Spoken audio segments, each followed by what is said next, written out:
Hey guys, I'm excited to share one of my favorite basic techniques for creating a stone texture. I use this in theater, I use this in haunting, I use this in my art.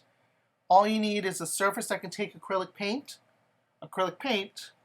and sand. So get a flat color down of whatever base you want to be. I usually do tombstone, so I normally do a gray.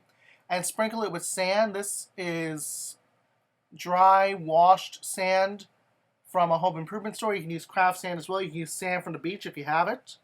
You want to sprinkle it right over the wet acrylic paint so it sticks straight away. And before it fully dries, come in with another coat of the acrylic paint. This will seal in the sand that's already there, as well as push some of it around on the page to create more variation in the texture. We're adding the sand to create additional light and shadow, as if the stone has been cut. Stone, unless it's intentionally polished, has rough edges on it. We know this.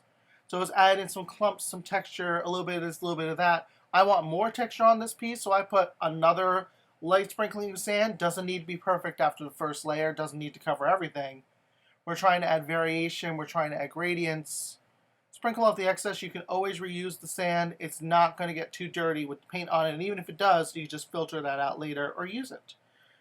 Now I'm very gently stippling another coat of the acrylic on top of this. I don't want to push around as much, but this is also going to move some of the paint, create some texture, raised and lowered areas. Keep going, keep adding layers until you feel satisfied. You can let them dry in between or not, totally up to you. I went straight through on this. The only breaks here were to grab different brushes or switch out the paint.